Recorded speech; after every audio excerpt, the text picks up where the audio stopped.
Hey everyone, we had some big news drop today, the first leaked renders of the Pixel 10a.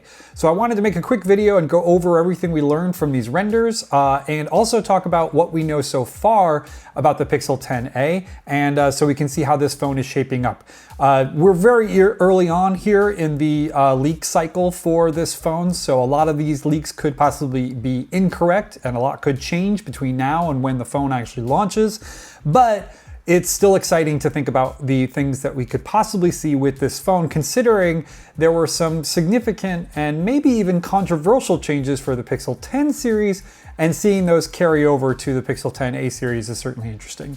So first, let's go over the leak design, which is the biggest aspect of today's leak. So over at Android Headlines, we have these CAD render-based designs that show off that the Pixel 10a looks, of course, a lot like the Pixel 9a. So over here we can see that it's a totally flush camera system. We don't have the iconic camera bar that we see on the Pixel 10 series and of course on the Pixel 9 series. Instead, we have this pretty flush flat back where the two cameras are embedded deep into the phone, which allows it to lay completely flat on a table. And like I said, this is basically the same design we saw with the Pixel 9a, so no real surprises here. One thing that we did notice though is that the bezels appear to be a lot slimmer this year. So we got a photo down here. Let me scroll down a bit. So as you can see here, this is the Pixel 9a. These are official renders. So this is what the actual phone looks like if you were to buy the Pixel 9a right now. And you can see the bezels are quite thick. And over here we have the render of what the Pixel 10a should look like, and the bezels are significantly slimmer, which should make a lot of people happy. Of course, these are leaked CAD files, and when it comes to CAD files, a lot of these are based the purpose of these CAD files is for case makers. So obviously case makers don't really need to know about how big the bezels might be. So these renders could be inaccurate. For all we know, the bezels on the Pixel 10a are the same thickness as on the 9a, or even thicker, who knows. But based on these CAD renders, the bezels do look much thicker or thinner than we saw last year, which is always great to see if that actually pans out. Another thing, don't pay attention to this color.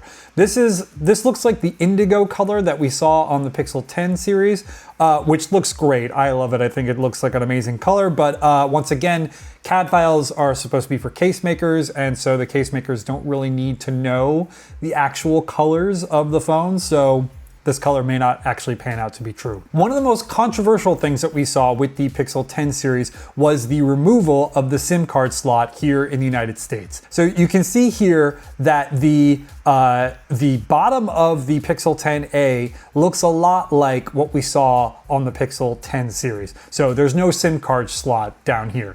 Now, that doesn't mean that the SIM card slot has been removed. The SIM card slot could be at the top of the phone over here, like it is on international versions of the Pixel 10 series. And just in case you don't know what I'm talking about here, this is the bottom of the Pixel 9a. So you've got the SIM card slot over here, and then you have the speaker grill here and a little microphone hole, and then of course the USB-C port. But on this one, we see two speaker grills, just like we see on the Pixel 10 series. Once again, that doesn't mean that there's no SIM card slot on the Pixel 10a. For all we know, the Pixel 10a will have a SIM card slot in the United States and in other countries, but for now, based on this render, it's very possible that it will not, at least here in the United States. So we'll see how that pans out. Okay, so the dimensions are a little interesting. Now, these are probably accurate because, once again, these are for case makers, and the case makers need to know the precise dimensions of the phone. And so Android Headlines has this helpful chart here where they show the dimensions of the Pixel 9a and then the rumored dimensions of the Pixel 10a. And you can see it's slightly smaller, but also a little bit thicker. So because of these design changes, we're expecting the display to be slightly smaller. So we have a 6.2 inch display for the Pixel 10a as compared to the 6.3 inch for the Pixel 9a. That might be disappointing to some, but it's also possible that, because the bezels might have shrunk, that this is incorrect. And it'll actually be a 6.3 inch display, but in a smaller body, because the bezels got thinner, so the display stays the same size, but the phone itself gets smaller. Once again, all speculation, but that's certainly a possibility, which would mean that you'd have the same size display, which would be cool. Okay, I want to touch on a few other things before I get more deep into these specs. We see here that we have a slightly thicker phone, and there could be two explanations for that. One could be that the battery is bigger.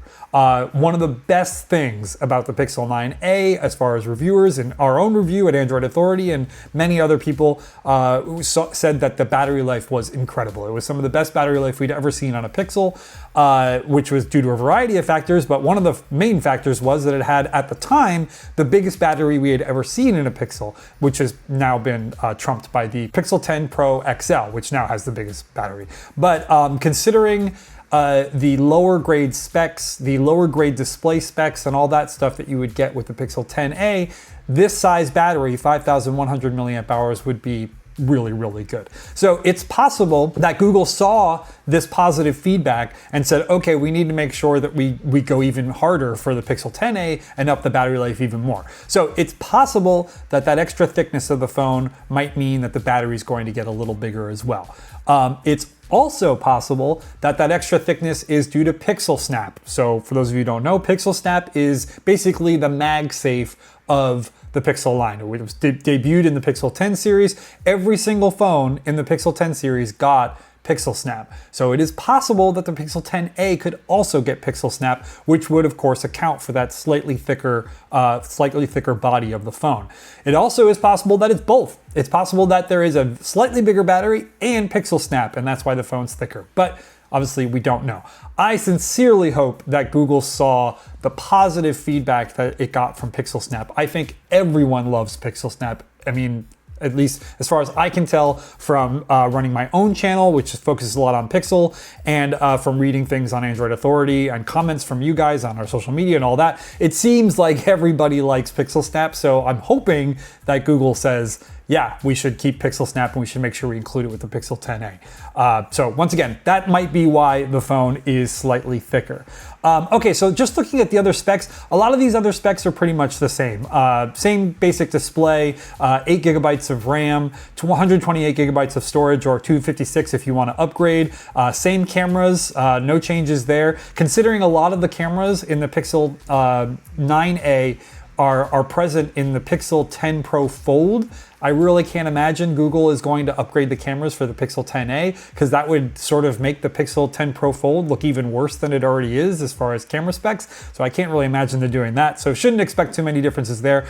But I do want to draw attention to this, which I think is going to be quite controversial. So in this table at Android Headlines, they say that the rumored chipset for the Pixel 10a is the Google Tensor G4 parentheses boosted. So I don't know what the source of this rumor is. I don't know how accurate it is. Android Headlines doesn't really talk about where they got this information. But if that is the case, and the Tensor G4, or a slightly overclocked version of the Tensor G4, is what we see in the Pixel 10a, I think that would be very disappointing for a lot of people. It would kind of make sense though, because we assume that the Google Tensor G5, the one that appears in the mainline Pixel 10 series, is probably more expensive to produce for Google because TSMC makes it and it's based on a 3nm process and all that stuff. So it is possible that Google is looking to save money and just sort of overclocks the Tensor G4 and includes it with the Pixel 10a. However, if that's the case, why even bother launching this phone? You know, looking at these specs, it'll have the same camera specs, basically the same other specs, and then a slightly boosted processor, and then that's it. Like, it doesn't really make much sense. So I think this rumor is inaccurate. I think we're gonna see the Tensor G5 in the Pixel 10a. I think that makes the most sense, but who knows, you know, at this point, it's too early in the game to say for sure. So another rumor that was out here that probably isn't true is that this phone, the Pixel 10a, was going to launch before the end of this year. Once again, right here, it says there was a wacky rumor about a month ago that claimed the Pixel 10a would launch before the end of 2025. That is almost certainly not the case. We're already at the end of October, any major smartphone company that hasn't already launched a smartphone is not going to bother doing so because A, there's too much competition from the Chinese smartphone market. We're going to see phones from Oppo, we're going to see the OnePlus 15, we're going to see a bunch of other phones coming out, and so any other brand that wanted to launch now would just get buried. Not to mention that everyone wants to get their phones out before the holiday shopping season starts here in the United States and in many other countries. So it wouldn't make any sense for this phone to come out before the end of 2025. So we're expecting the traditional launch window, which would be March. March 19th is when Google announced the Pixel 9a this year. We expect March for the Pixel 10a series in 2026. That makes the most sense. And then finally, pricing. We are expecting, especially considering that nothing is really changed as far as specs, at least not significantly, we're expecting Google to launch this at the same price, which was $499, which made it a terrific deal. The Pixel 9a was probably the best phone that you could get for under $500. And I think that was even the name of our review. Let me just scroll up here. I think that was it. Yes, the Google Pixel 9a is the best $500 phone that I've ever tested. 5 stars from my friend Ryan Haynes. So yeah, we're expecting it to be the same price for the Pixel 10a. However, there is a lot of news coming around just today that SSD prices are going way up, and a lot of companies are responding saying that they may have to increase prices for a lot of their products across the board because of these price increases. That includes, we've heard rumors about Xiaomi doing this, we've heard rumors about Samsung doing this. So it is possible that because the Pixel 9a obviously has a solid state drive in it, it possibly could go up in price too in response to these raising, these SSD prices going up. Of course, if this does launch in March, that's, nearly half a year away. A lot could change between now and then, so who knows? But for now, let's just go ahead and expect the Pixel 10a to continue to cost $499. And maybe this will affect it, maybe it won't. Anyway, that's everything we know about the Pixel 10a. I hope you guys are excited about this phone. I think it's going to be pretty cool. I think it's going to add a lot of value, especially if it has Pixel Snap involved. I think that'll be a huge draw for people who are looking for a budget-minded phone that has access to all the MagSafe accessories that are out there, all the Pixel Snap accessories that have come out over the past few weeks. Yeah, I think that this is very exciting. But of course, let us know what you think down in the comments. In the meantime, I'll see you guys later.